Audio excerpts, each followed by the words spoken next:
everyone. I hope this finds each of you so very well. I'm speaking to you today from my studio in West Orange, New Jersey. Delighted to have this opportunity to interview Rose Henry, who will be speaking to us today from Northern Ireland. Rose is married and she has 2 sons. Rose, who is a Reiki Master, a spiritual coach, and the founder of Intuitive Holistic Services, is passionate about helping beautiful souls heal themselves with compassion, love, and accountability. She has also trained hundreds of healers to help people heal using hands-on healing and the use of crystals. Rose was born in the Welsh Valleys and has lived in Africa, Australia, and now Northern Ireland. After she left her secure corporate job in Australia and came back to the UK, she began her work as a spiritual coach, utilizing her deep understanding of energy, balance, and healing. She offers her clients valuable insights about their physical lives while helping them to enrich their souls, tying a logical, real-world approach to her spiritual one. Sharing spiritual wisdom is paramount to what Rose does, and her mission is to always honor, respect, and reflect back to her clients an image of who they truly are. Rose's work has been featured on ABC, Fox Network, NBC, and CBS, and today it is being featured on Grief and Rebirth podcast. I'm looking forward to an inspiring and wisdom-filled interview with Rose, who is an absolute delight, I must say. Hey, Rose. Welcome to the Grief and Rebirth podcast. It's so fun to meet you. So let's begin our interview with this question. When did you become spiritually aware? And what are the emotional pain and life challenges you have faced that taught you to not be nervous about being in a state of change, which is huge because most people are so resistant to change? Yeah, hi Irene, and sorry I interrupted there a bit early. I'm so excited. I'm so excited to be here with you and with everyone. And I really believe that we all have this beautiful soul light to share.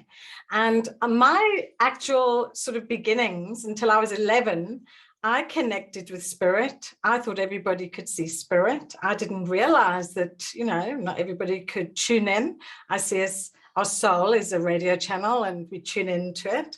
But at 11, I had a life-changing event, and that created conflict because there was a huge heart-wrenching change when my mum and dad decided to move from Wales in the UK to South Africa, because my nan was left in Wales and she was my mum's mum, and I was so close to her. She was a tea leaf reader. Oh, wow. No wonder you got the gift from her. Yeah, and so when I went to South Africa, I missed her so much because we had this spiritual connection that I used to astro project. And every night, I didn't realize it until I was in my 30s, but every night for the first 6 months, I would travel and lie next to her because my granddad had died 10 years, well, when I was about 4, and we moved when I was 11, so 7 years before. And I used to snuggle into her, and she always had this long white cotton dressing gown or a nightie on. And so every night I used to go there. And then and she was aware that you were doing that. She was aware, yeah. Yeah. But when I was 11 and a half, my mum and dad told me I must be, you know, sort of just imagining it. It must be my imagination. And you get to an age, and I got to that age where I switched it off. And as soon as I switched it off, I felt like I fitted in. I fitted in with my family, which was very important. And then I used to write to her, but it wasn't the same as going to her, because when you go to sleep, of course, your energy goes to your soul and you can go anywhere you want to go. But I only learned that, like I say, after my 30s, because at 29, I got switched back on again. So I want to ask you, how did your grandmother respond when she knew you were tuning in? And she loved it. She loved it. But my mom, my dad just wasn't that spiritually. Wasn't comfortable with it. Yeah, we went to Methodist church, and so, you know, my parents were quite into church, and this just wasn't something they even want to go down. Yeah, yeah. And your grandmother understood. She did, and that change I only realized when I was an adult really affected me, because she was my go-to person.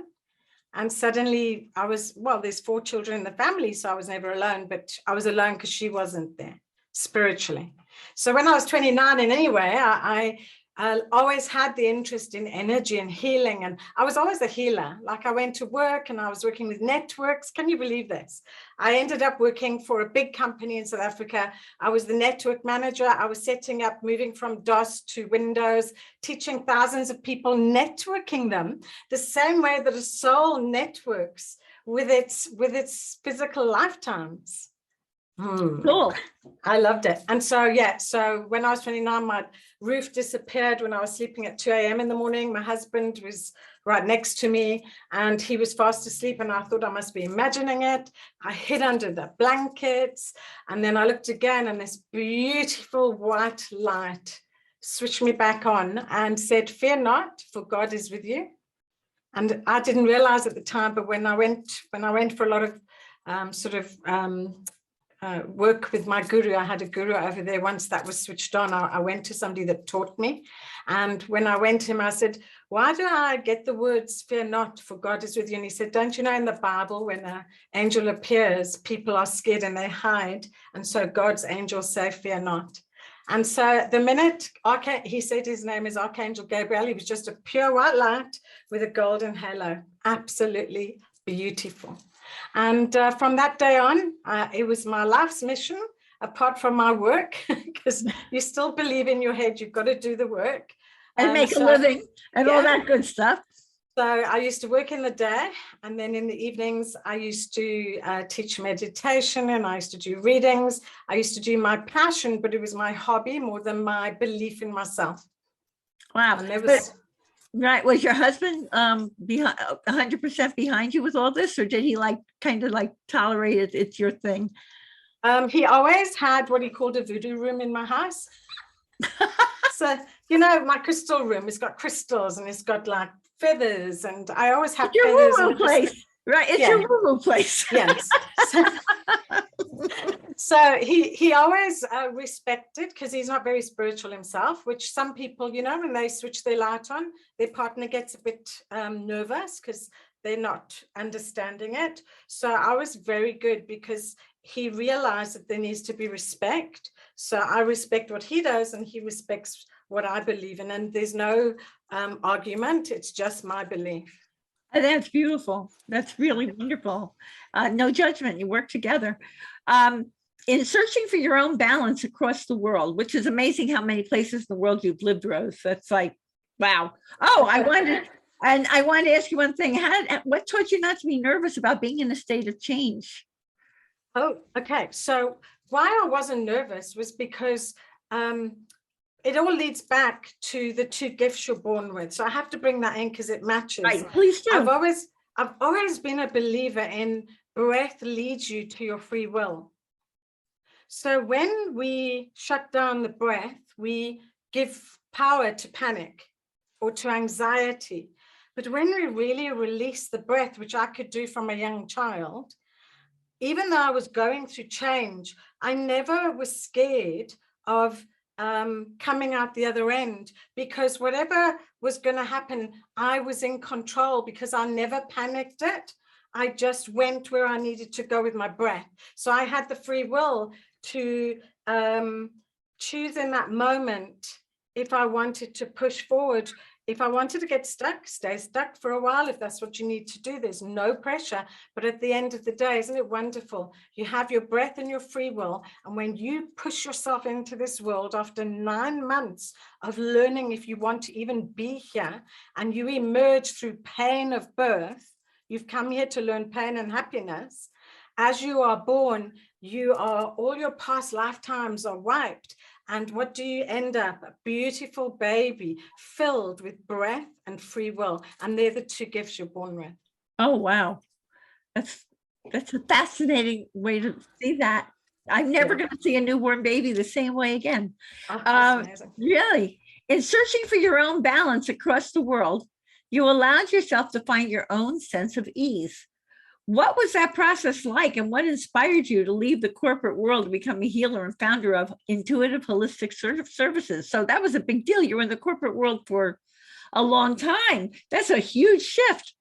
Yes. So it's such a interesting story as well, because I love people. Okay. I'm a hug bug. Anybody, if you ever come to my home, everybody walks in the door and say, oh, we love this, because they step into themselves. They give themselves permission to just be in a space where they're invited.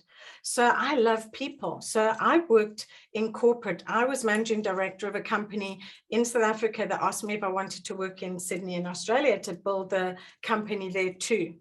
And so I had 55 staff. I had 11 branches in Africa, South Africa, and Sydney in Australia. And what I found, I was there 13 years, but what I found was in the last 3 to 4 years, I started to realize where my balance, where my dis-ease was setting in. I wasn't breathing 100% correctly. Even when I went to Australia, it wasn't with ease, but because I was so in a habit of following the rat race, I kind of just followed blindly without considering if there was a different way. And so I sat in dis-ease for about 3 years. I made the choice. I did a Reiki, like an investigation. Wow. I went to Australia 3 times before we moved there. We moved lock, stock and barrel. We took our pensions of 20 years from our other jobs as well.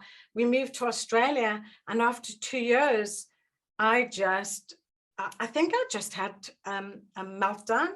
I went home. I phoned my husband. I just said to him, something has to change. He was so good. I mean, we just really spent all of our monies going there and living there. And my son was with us. He was 19 at the time. And it was just the wrong move. I felt it instinctively. And so that change created even more dis-ease, because now. And you'd already seen Archangel Gabriel, right? Yes. I mean, my gosh. Yes. So I moved to Sydney, and then I called Trevor and I said, please, we have to talk. Do you know, he was so good. I think God sent me Trevor because he was so good. He said, listen, he says, if you don't want to be in this space, because it was a great country, it just wasn't my energy. He said, and I didn't know how to explain that to him. He said, there's no explanation. Where do you want to be in the world? Do you want to go to Canada? My God. And he was portable, that he could move. Yes, like he'd given up 20-year career in South Africa to go to Australia. Wow. And he said, where do you want to be in the world? And I said, I want to be in Northern Ireland. I want to be in your hometown. Because when I came here, I felt like I was a soldier in the 18th century on the cliffs. And so he said, right. And within a month, we finished our work. And within the next month, we moved back, and within 3 years, we bought a house, and we've been here 11 years, and we haven't looked back. We absolutely love it. You're home. You're home. But it was a lot of change, because when we moved back, of course, we didn't have the same monies that we had when we went. So we had to actually start from scratch. That takes a lot of courage and faith. Yeah. And that's change at its best. When you know you're growing is when you are being challenged. And people are nervous of change because change makes them look at their mirror, and their mirror of their life shines back at them. And what are they actually seeing and feeling? Because your feelings dictate anxiety, happiness, contentment. It's not about the mind giving you the thought. The thought is the prisoner in the mind. It's about how do you feel? Like I could have sat in that, Irene, in that job in Sydney, because I'd been offered like shares in a company, and it was, wow. It's growing huge at the moment, but it wasn't making me happy. So something had to change. And sometimes I was 46, and sometimes, do you know what? You create your own happiness. I've always believed that from when I was a little girl, and you're always good enough. And I've always believed that. And so I had my happiness. As long as I had my husband and a tent, I would live anywhere. I wasn't scared to move anywhere. You got a peach. You found a peach. Yeah, absolutely. Absolutely. Yeah. So you talked about one of them, but tell me the two gifts each of us is born with besides breath and are not taught to use. And what are your 5 simple techniques for finding contentment and balance? Okay, so you have free will. So with your breath comes free will. So nobody should give their breath or their free will to anybody else, first of all.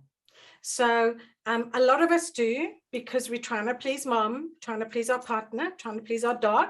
Lots of us like, Which is what happened to you. You were pleasing your parents. Yes. Exactly what happened to you. Yeah. So, we please everybody and then we lose ourselves.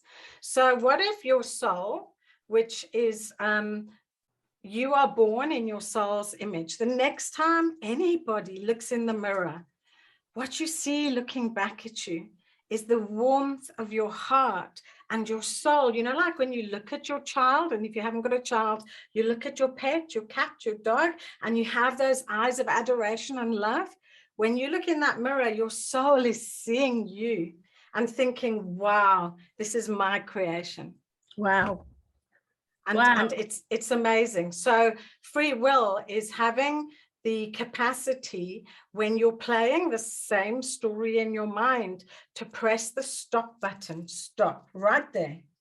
Take a new breath. And the breath is a breath of 5 in the pelvis, 4 in the tummy, 3 in the heart, 2 in the throat, and 1 in the mind, and shift the tar and the sludge from the emotional stuff you go through and breathe it up and breathe it out. And what happens is, as you breathe back in, Archangel Michael, he's the blue sky above you. He comes and cloaks you in his blue energy and he gives you balance. So your free will is a big tool in finding your balance. Well, the free will, it feels like also is your ability to choose. Oh, yeah, absolutely. To choose your thoughts, your reactions, and all of that. And what are those 5 simple techniques for finding contentment and balance that you talk about? Okay, so change is very good. So change is cleansing, which is crying, healing, and new growth emerging. So change is growth, and growth is change. So it's a mirror. And yeah, and it's almost, well, breath and tuning into your frequency is definitely one of them. So just repeat the question there. Your 5 techniques for contentment and balance. Okay, so I use crystals. I would keep amethyst. I would usually wear amethyst as a ring or as a piece of jewelry, because amethyst brings balance.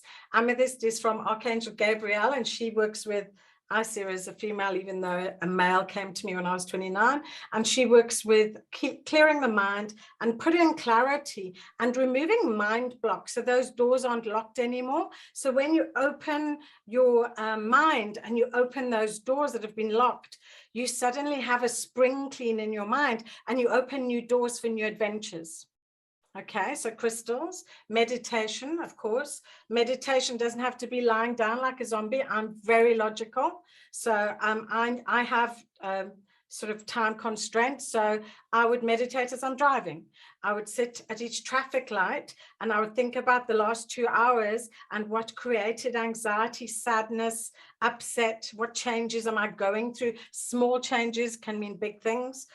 With COVID, you could have lost a job, you could have gone through really trying times. So breathe it up. If you're sitting on the bus, on the train, in your car, and at that stop, breathe 5, 4, 3, 2, 1. And as you breathe and let it go, guess what comes back in exchange? Balance. Oh, that's very cool. So your crystals, your breath. I would also, I would use writing. So, and I don't journal. Okay. I work with my soul. So if I have something that I need to bring balance, I would write a little question to my soul and ask a sign. I do that too sometimes. Okay. And it's wonderful, because what you're actually doing is taking dis-ease of a situation or an issue or a relationship out of your body and relaying it onto a page. And you could, like when they made you write lines in school, well, in my day they did, I am a naughty girl, I am a naughty girl, right? Well, That's terrible that they did that. yeah, I shouldn't talk in class, right? Right. They're repeating it. So what are you doing when you're asking your guide this question? And when you do that, your guide, give them 4 to 6 weeks, because remember, they will get back to you as soon as you start to trust, which is another one, to release unto your soul totally, which is hard to do because Yes, it is. we're so used to being conditioned. And Now we getting have to control. trust. Yeah, and in control. Absolutely. So trusting is a huge one. And then being absolutely present. So I'll give you an example. So if you had to play COVID 24/7 and you continuously played it, it would, well, to me, it would drive me cuckoo. Okay, it would drive me like up the pole, because I want to choose what I listen to motivate me. I don't want to listen to that same channel playing. Right. So we need to press stop on the channel in our mind, the video from that thing from 2 years ago, from 10 years ago. With love and gratitude, we went through it. Yes, it was our lesson. Let's press stop and let's put a new channel on. What channel do we choose today? And then we use our trolley. So I don't know if you've ever heard of that, but I teach that we all, when we wake up in the morning, say Irene, say you was in COVID and last year and you said to me, Rose, I can't get to the shops. Can you maybe do some shopping for me for the week? Thank you so much, because I'm so busy with all my work, my podcasts and everything. I said, yeah, Irene, okay. And I quickly come to you and you give me the bucks and I go down to the shops and I come home and you've got a bottle of rum and a bottle of Captain Morgan's rum and a bottle of Coke and crisps and ice cream, all the good stuff. And I you look got at good this stuff. and you look at this and you say, Rose, where's the food? And I'll say, well, if you didn't give me a list, why'd you expect what you like? I don't know what you like. So if you're not giving the universe a list, then how can she possibly decide what to give you? Oh, that's so interesting. So you have to be very specific with them. Yes, you have to have this pie chart that on the first of each month, you split it into your different areas of your life.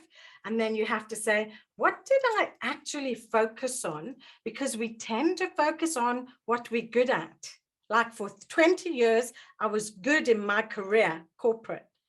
I didn't look at what I was missing out on. I was missing out on fun and spending time with my family, because I was just a workhorse. 6 a.m. till 9 p.m.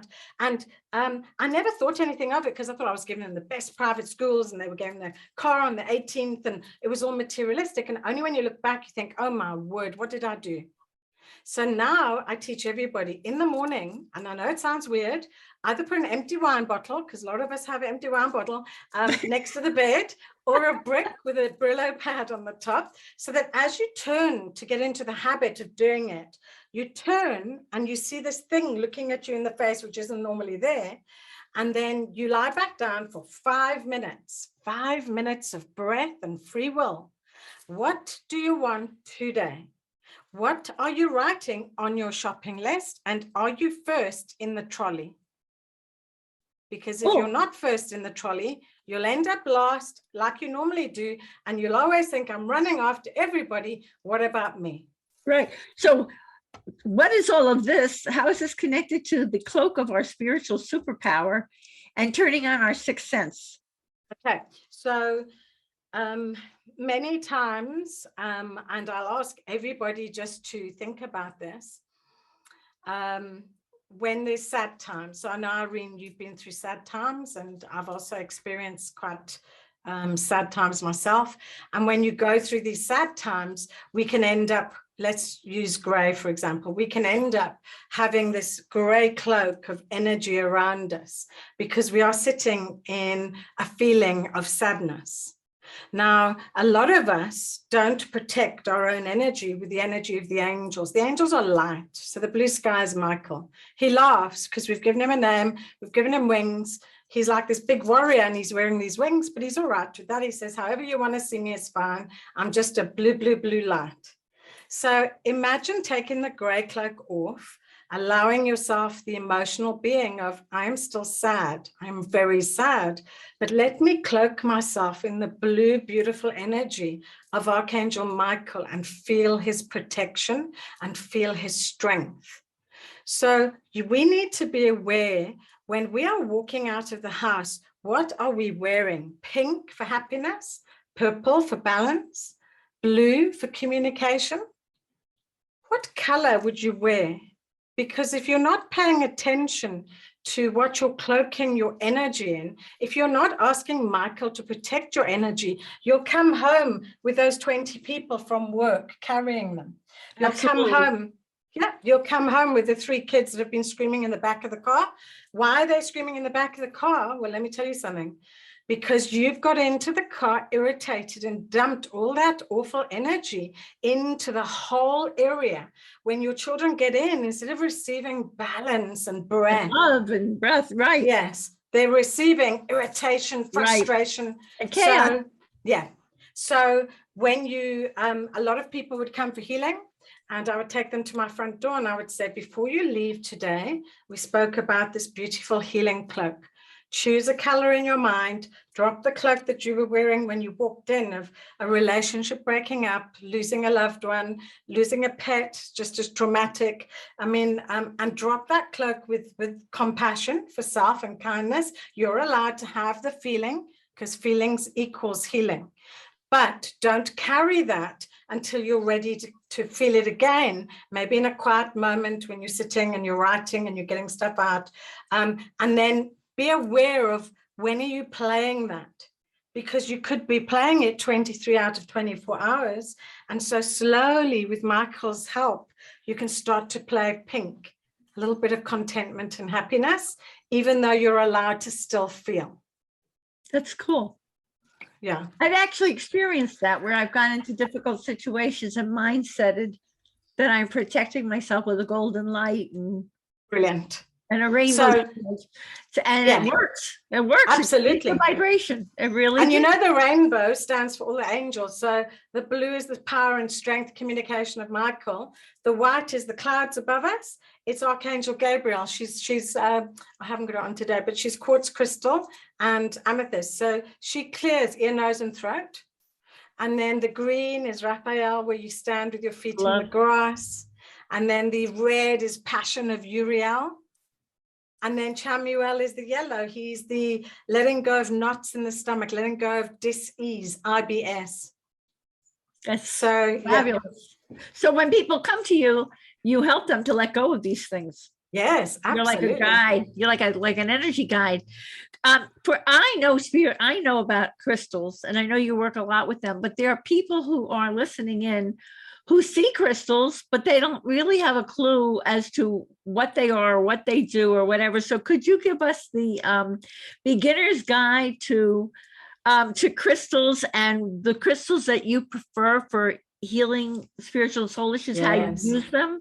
Yeah, absolutely. So the wonderful thing about crystals is that crystals have been used for millions of years beneath the Earth's surface to heal Mother Earth. Okay, so when you actually see, I've got big chunks of crystal, when you turn them over, and you could be sitting at your beach on this lovely slab of rock, and when they cut into the rock, there's all this beautiful amethyst. So you're sitting on balance. Oh, interesting. Yes, or you're sitting on crystals. You find them; they're embedded in the earth. Yes, they're underneath the Earth's surface, so that Michael protects us, but the crystals heal us.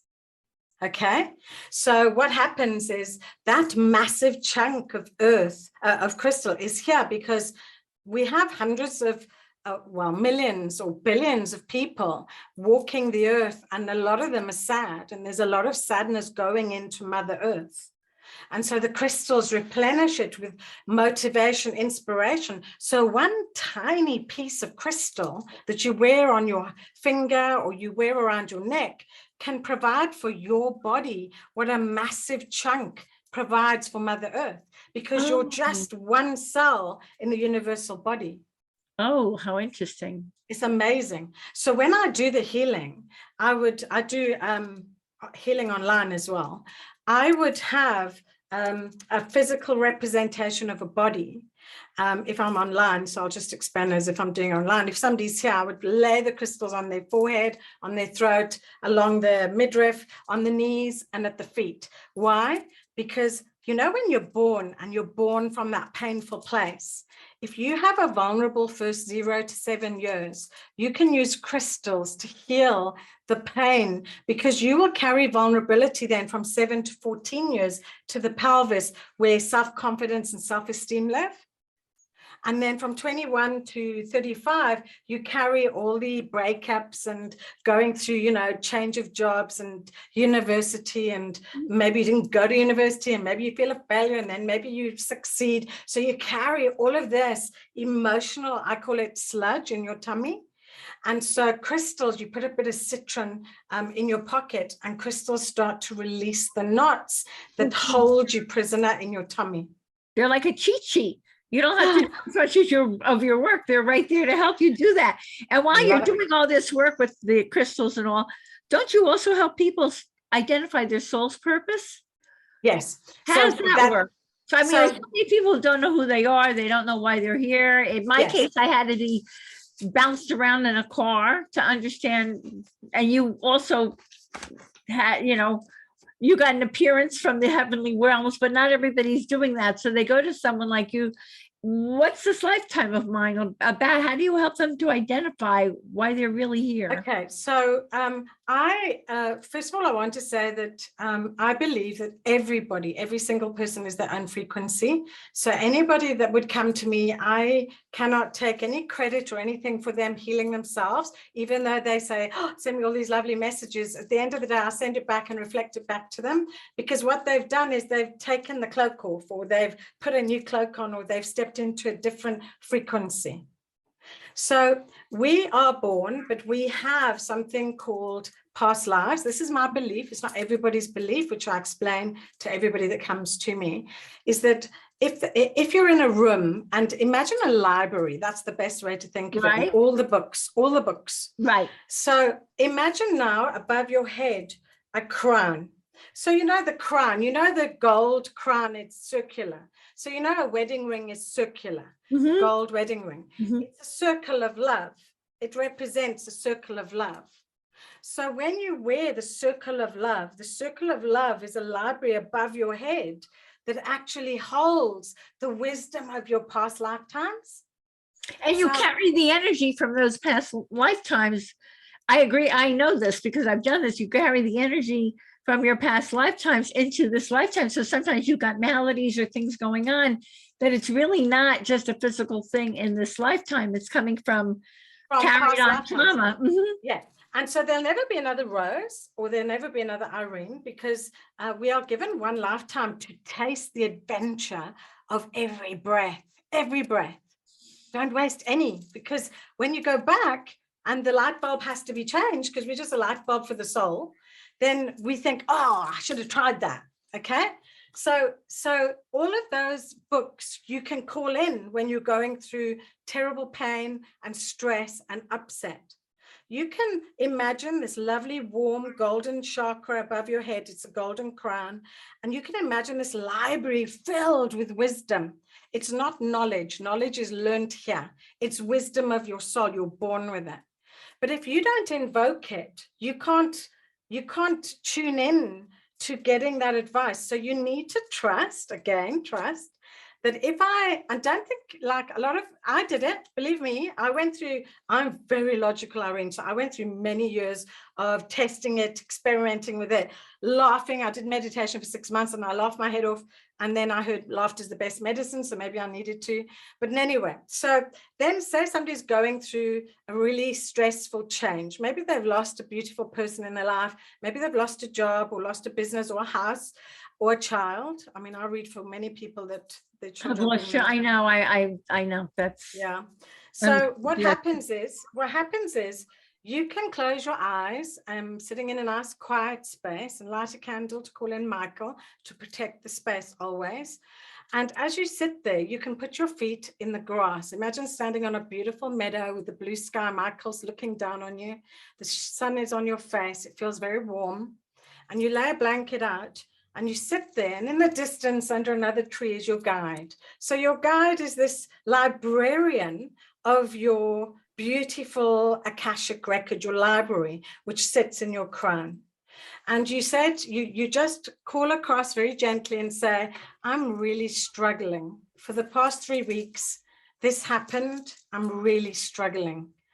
I'm going to ask you, can you give me the wisdom of my soul to help me deal with this? Guess what? You have just invoked one of those past, or more than one of those past lives, becoming your guides, coming down and offering you signs. Signs are very important. And suddenly that person that didn't really bother is now contacting you 3 times a week and saying, listen, we're going here. Are you going to join us?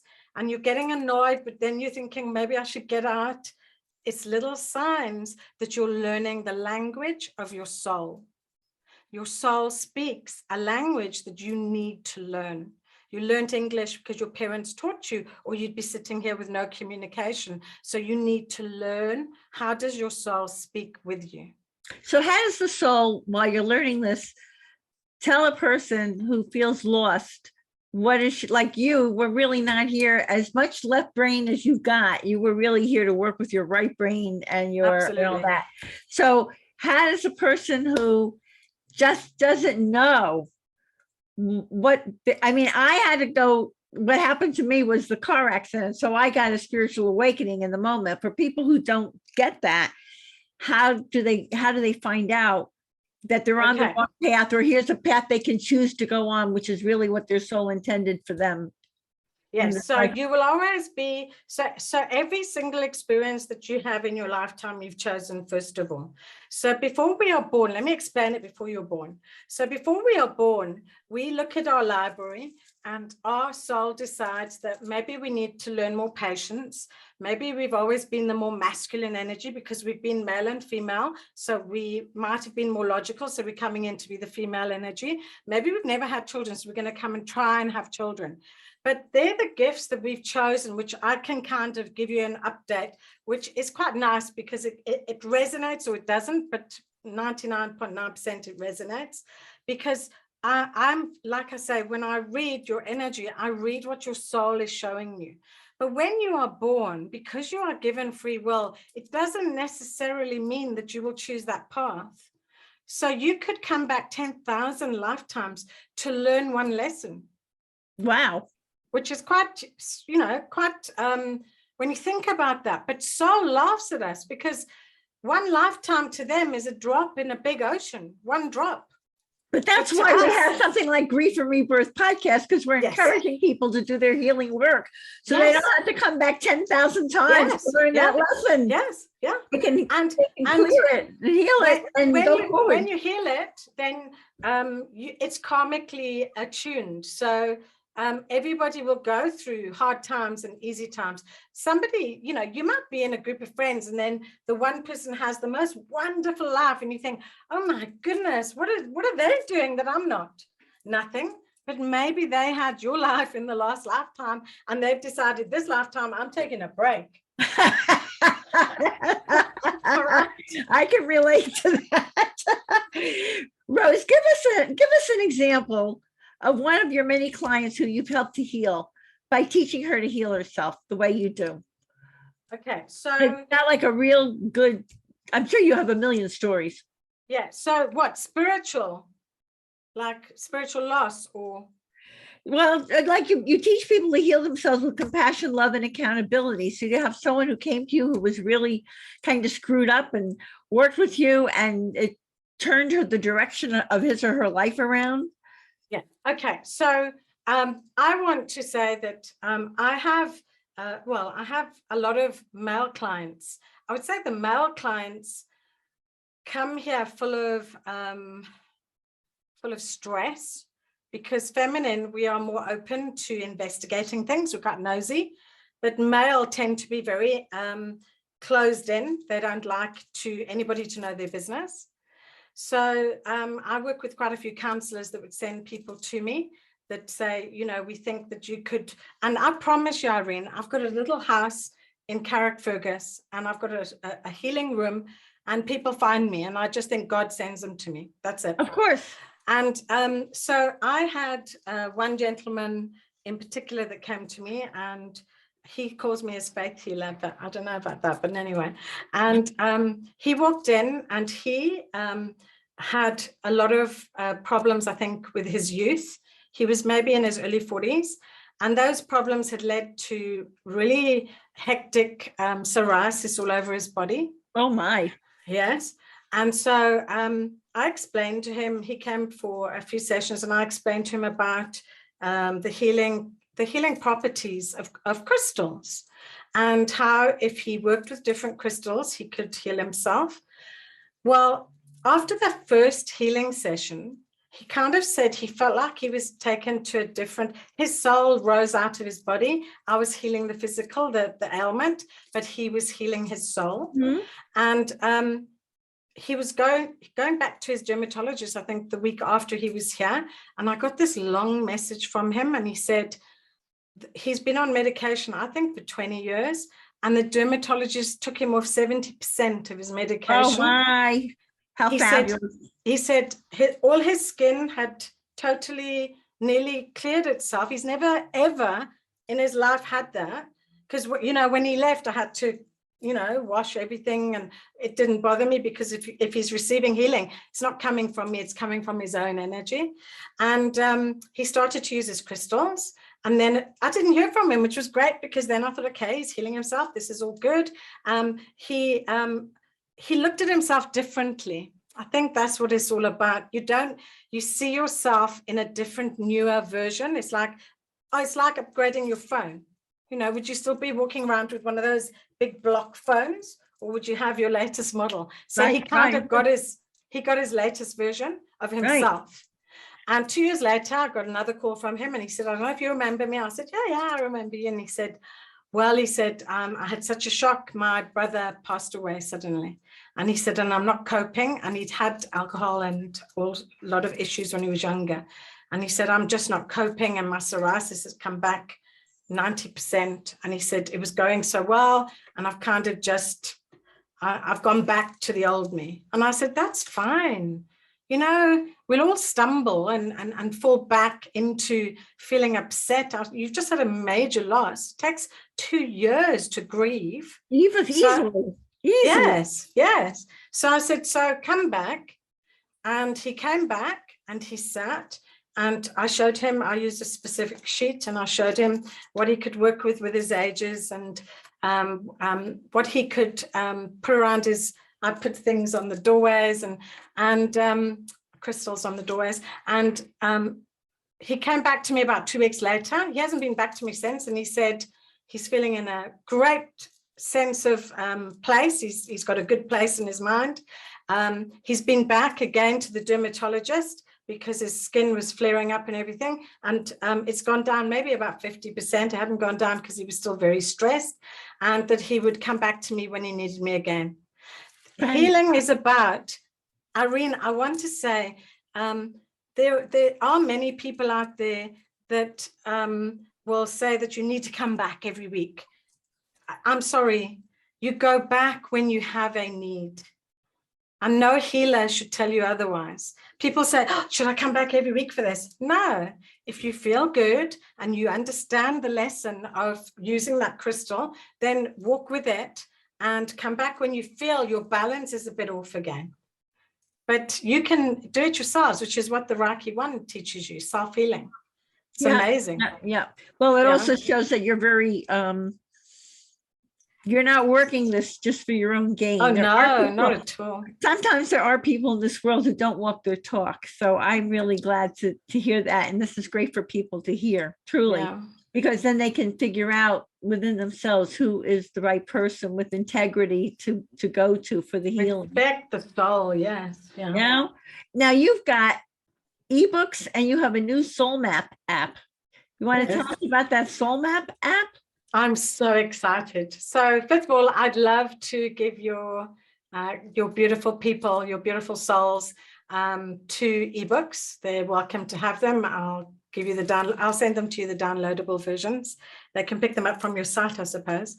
And then I have spent, okay, you know how you were talking about being switched on and finding how to podcast, and I find it so interesting how, like, you'd never thought of a podcast and suddenly there it was in your mind and you thought, I've got to find out how to do this. Right.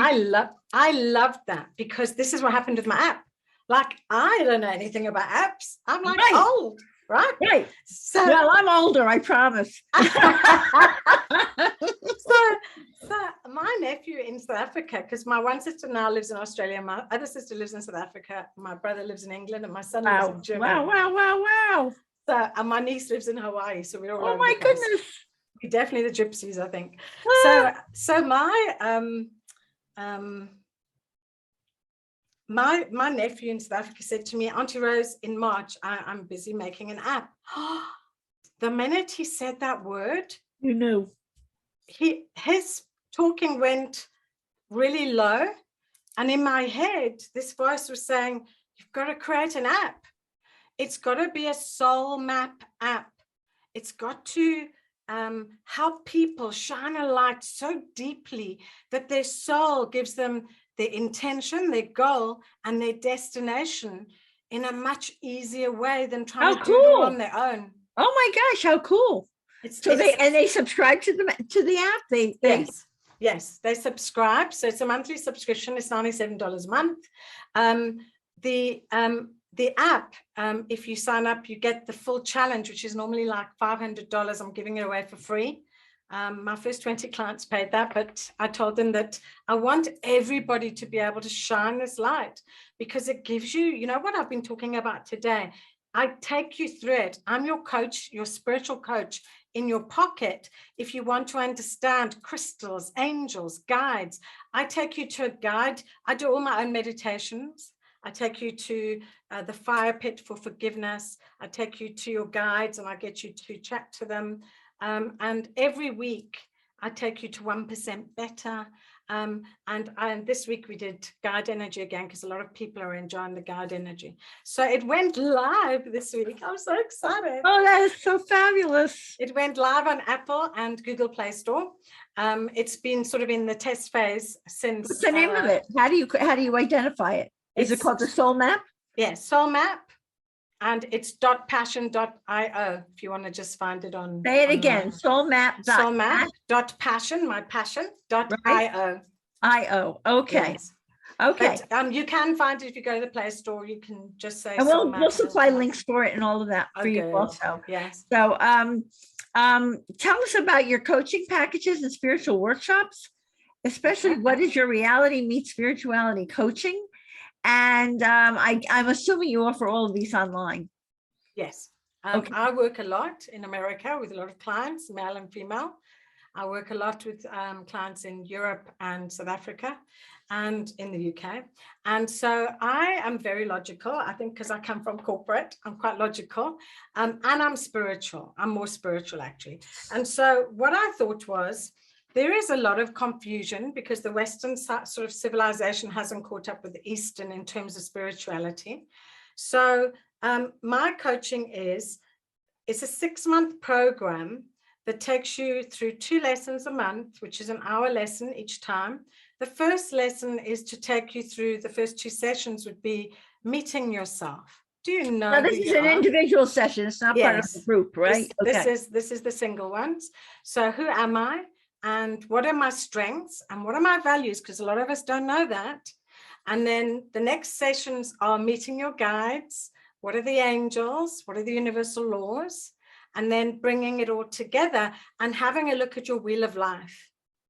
So and the chat session is really good. So a lot of my clients have given me feedback, which you can go and look on the website, but give me feedback to say, what was interesting was they had time to absorb what they'd heard and went through it in their minds and went through it in their daily lives, because I give them a little bit of homework. And then they come back after 2 weeks and they really talk to me about they challenge me, or I don't mind being challenged. There's no such thing, and nothing phases me. So they say, well, what about if this happens? And what about, and it's great because now they're untangling that hard coding that's gone on in their mind. Mhm. I love it. I love it. And then the group coaching now is all on the app.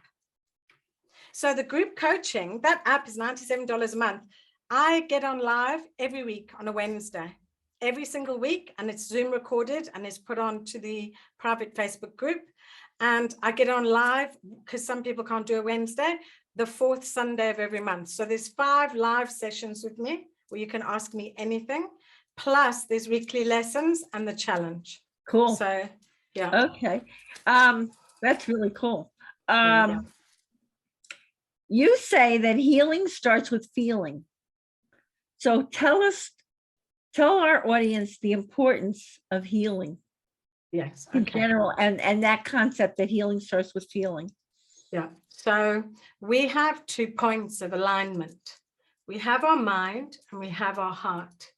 And the mind is usually the male and it's the logic, and the heart is the feminine emotional energy.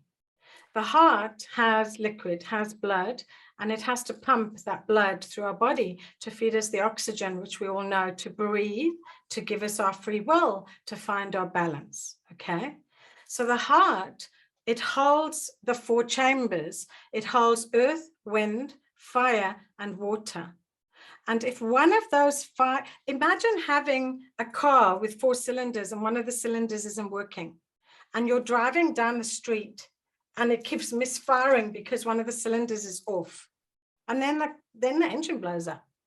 So then we have a panic attack because one of the emotional parts of us in our heart isn't working properly. Right, right. So the earth is, get your feet in the ground. If you are feeling vulnerable, if you have felt lost in the last while, if you are all over the place because you can't quiet your mind, go to a big, high, beautiful hill and go do a roly-poly down that hill and connect with Mother Earth again and let her put her roots around you as you roly-poly in the mud. I don't care if you get dirty. What you're doing is reconnecting, and she will take away all vulnerability.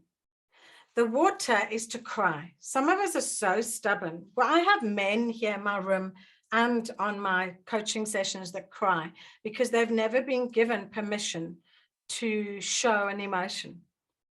And some women as well, because some of us can be pretty stubborn too. So water is necessary. God sends rain. If you believe in God or the universal flow, sends rain to the earth, which grounds us, to get rid of the negativity that we have walked into the land as we've walked our day.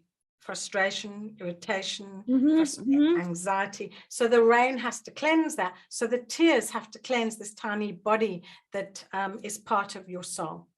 Then the fire is to give you the passion. So if you ever feel you don't have passion for life, then you've kind of switched your fire off, which comes from your pelvis, which is Archangel Uriel. So we need to get that reignited. So the fire will give you back your self-esteem and confidence. And then the last thing is the wind. And the wind has to knock those, we're in autumn here, has to knock the leaves off the tree so that the new buds can spring out in springtime. So if we're not prepared to go through change and shake off the old and bring in the new, when will your blossoms come out? You may have to wait for another 1,000 lifetimes, and who wants to wait? So those 4 are your healing chambers, and your mind will try to keep you locked up in your mind while your heart is begging you to pay attention. Right. Makes total sense to me.